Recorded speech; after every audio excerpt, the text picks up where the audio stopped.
One thing that's not really common is for a remake of a movie to get a sequel when the original did not. And The House on Haunted Hill is one of those cases.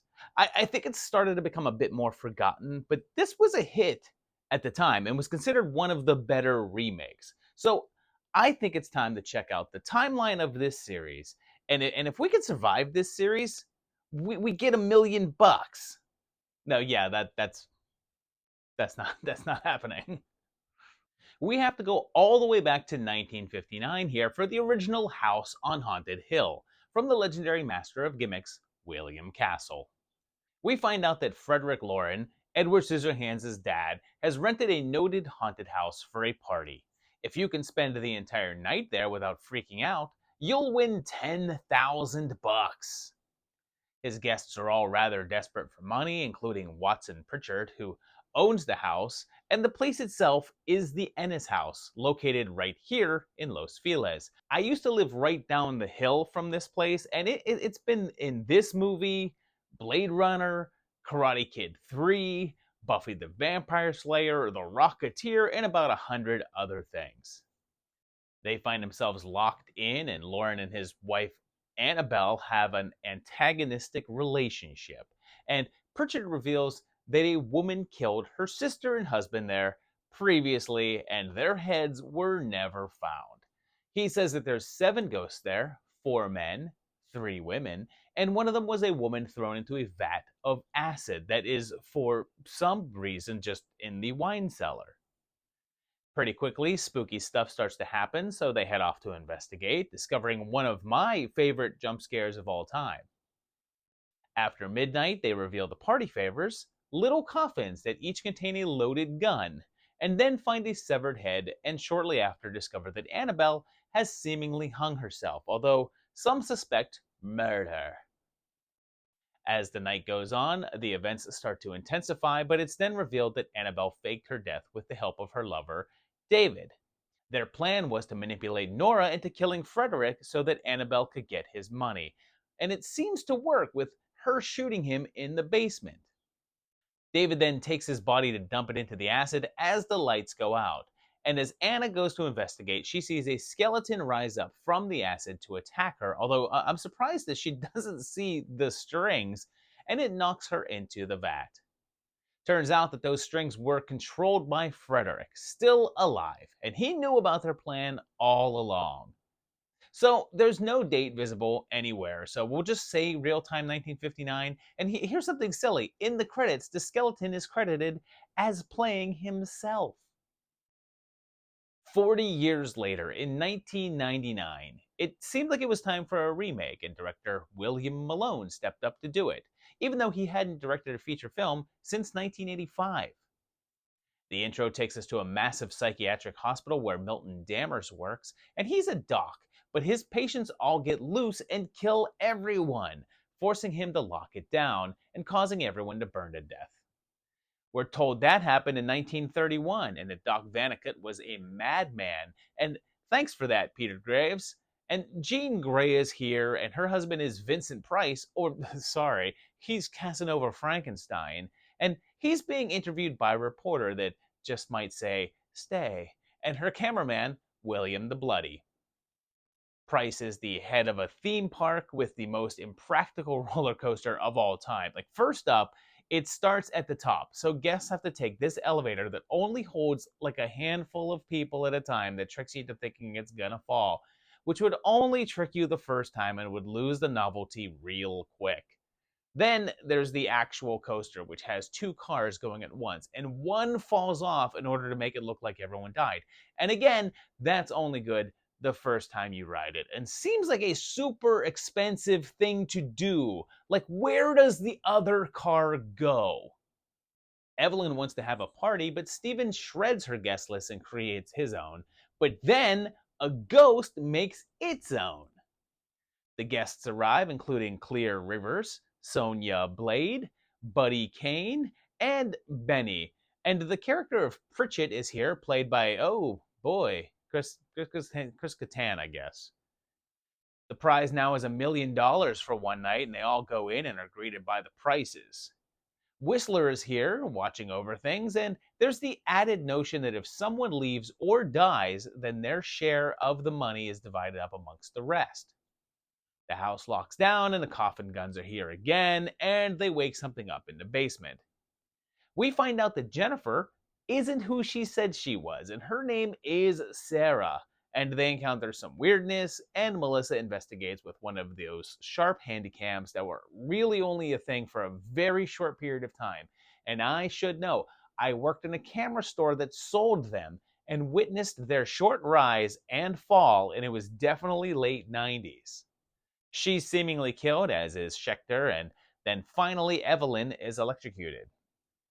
Price melts down, so they put him in an isolation chamber, which causes him to have some wild hallucinations. And they discover that all the guests are related to people who were staff of the hospital, but Blackburn's name is not there. It's, of course, revealed that he's Evelyn's lover, and she faked her death, and she betrays him and kills him. Price gets blamed for it, so Sarah shoots him. And of course, like the original, his death was faked too, and he knocks Evelyn through a hidden room, which unleashes the full force of the house, a big CGI blob that absorbs her. It then chases Steven, eating Pritchard, and coming after them. And if you're wondering how Eddie and Sarah have jackets here, but now they don't, there's a whole deleted sequence where they get trapped in the basement where they lose them. Anyway, they end up in the attic, and Price sacrifices himself to save the others, who find a way out of the house, aided by Ghost Pritchard somehow. They manage to find the checks for the millions, but may be stuck on the side of the house. A creepy post-credit scene shows the Prices at the mercy of the patients back in 31, and there's no clear date given in this one, but based on that camcorder, I'm going with Real Time 99. A sequel took 8 long years to happen, but in 2007 it happened with Return to House on Haunted Hill, which skipped the theaters and went straight to video, or I guess DVD by that point. We meet Ariel, who gets a bunch of calls from a Sarah, possibly last movie's Sarah, and she works for a magazine. There's this professor here having a fling with Ariola, the exchange student, and yeah, Sarah is the same one, and she's committed suicide. Ariel and Leonardo da Vinci go to her place to find articles about the Price party, which they say was a few years ago. And we see a vision of her, no longer played by Ali Larter. Dr. Hammer is there too, saying that they were about to go back into the house to find some sort of idol of Baphomet. Desmond, a crazed art dealer, kidnaps Ariel and reveals he actually killed Sarah and takes her and her boyfriend to the house. Now a very shoddy graphic. And meanwhile, the doc is there as well with his crew to look for it. Everyone ends up there at the same time, and they split up in order to see where Vannicut hid the idol, basically doing a take on Deep Rising, of all things. The creatures start attacking, and the black guy dies first. So, to the dude who commented on one of my videos a little while back and said that that wasn't a thing, and I replied back with about 10 examples, here's another one. They keep coming, and Coombs is back, the only returning cast member, pulling this guy apart, and the gates open for a moment, allowing Ariel to escape. But when she finds out that Paul went into the house, she goes back in to help him. And they figure out that the idol is in the crematorium that is apparently in an institution for some reason.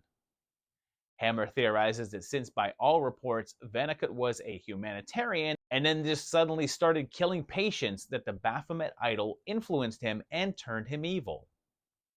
The ghosts get jokey Kyle and then crush the duplicitous Michelle, and the spirits try to tell Ariel to destroy the statue. They find the heart of the house, kind of literally, and the idol is there, which they retrieve. Desmond tries to steal it but is killed, but before Ariel can smash Bathy, Hammer is corrupted. The ghosts appear and kill the prof, but Ariel tosses the idol in the sewer, removing it from the house and purging the evil. The ghosts, who were never evil, just controlled, turn on Vannicut and kill him, and the gates open. Now, real quick, there's no date given except to say it's a few years later, but the film's official synopsis states it's 8 years later, which puts it in real time. So that's what I'm going with, and it's 07. Paul survived as well, and there's a post-credit screen that shows a couple on the beach finding the idol.